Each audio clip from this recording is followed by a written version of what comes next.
Fair and Balanced Debate. Marianne Marsh, Democratic strategist and former advisor to John Kerry, and Chris Wilson, GOP pollster and strategist. Okay, so there you have it. The Republicans sort of throwing down the gauntlet, saying, this is it. I mean, essentially, this means war. Things we formerly would have overlooked, we're no longer going to overlook. Marianne, Chris, do you think Democrats take that threat?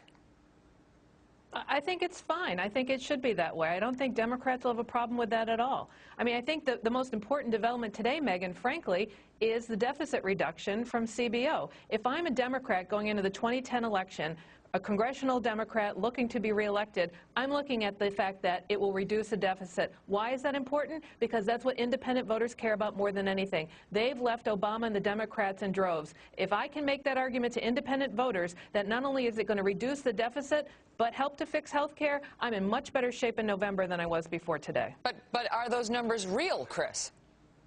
No, they're not real, and I think that's the challenge. It's amazing to me that you see the numbers come out, and we see it's going to even be a bigger tax increase and a tax hit on middle-class families, and Democrats are even better with it than they were before.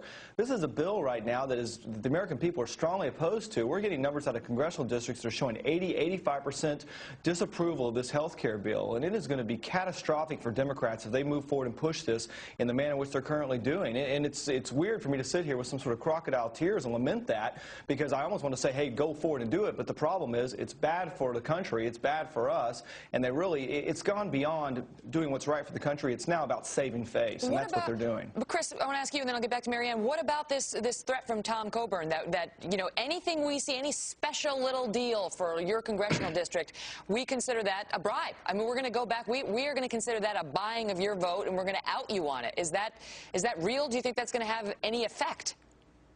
Well, it should. I think what Nebraska showed and what Louisiana showed and what's going on with the unions right now, which is a whole separate issue, is showing is that they are having to buy votes to get this to pass. And it looks like they're 6-7 votes away right now. And I think what Tom Coburn is saying is you're switching your vote from no to yes. We're going to find out why. And when we do find out why, the same thing is going to happen to you that's going to happen to Ben Nelson in 2 years is he's probably going to lose re-election.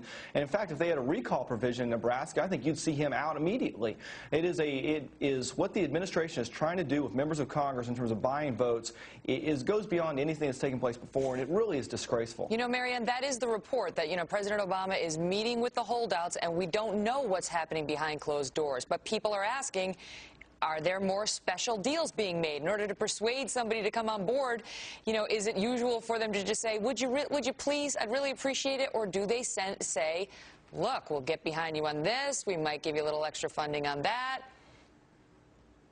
You know, there are no secrets in Washington anymore, Megan. You know, I mean, that's the fact. And if that's what's going on, people are going to know about it. I frankly think this is a bit of payback from the Republicans when the Democrats went after them. They said they didn't want any stimulus money. They voted against it, but then they went to their districts, they went to their states and held press conferences touting all the help that the stimulus money was giving them. That's fine. Everybody should know everything. That's fine. I think how you do in November will be based on how you defend either voting for health care or against it. And Chris is a pollster. He knows this. If you're a Democrat, Democrats want you to vote for it. If you're a Republican, Republicans want you to vote against it. It's independent voters who determine these elections. And if this cuts the deficit and you can make that argument, you're going to win, and that's what the Democrats' bet is right now. Well, quickly, how do you respond, Marianne, to Chris's point as a pollster that he raises, which saying that in a lot of these districts, the ones that are at issue here, 80 to 85% of the people are against it, and nonetheless, in many of those districts, their congressman is going to vote yes? I think it goes right down party lines. I think that maybe the thing Chris isn't saying. Again, it falls right down party lines. It's the independent votes that are up for debate, and that's what's going to be the biggest fight of all come November. Chris, I'll give you the last word. Is it just the independent voters, and how do they come out on it? Well, the independents are overwhelmingly against it, too. But I'd say where I would challenge Marianne a little bit, she's mostly right, is conservative Democrats, where I'm seeing numbers of conservative Democrats, not just in southern states, but in Ohio, Indiana, Michigan, Illinois, even in New York, where you're seeing 60-70% of conservative Democrats being against this bill. And that's what, if conservative Democrats defect from the Democratic Party, like they did under Ronald Reagan, again, it's catastrophic for the Democrats in November.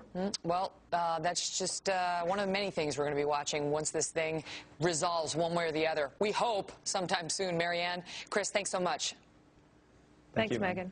Well, the product millions of Americans use to protect their dogs and cats.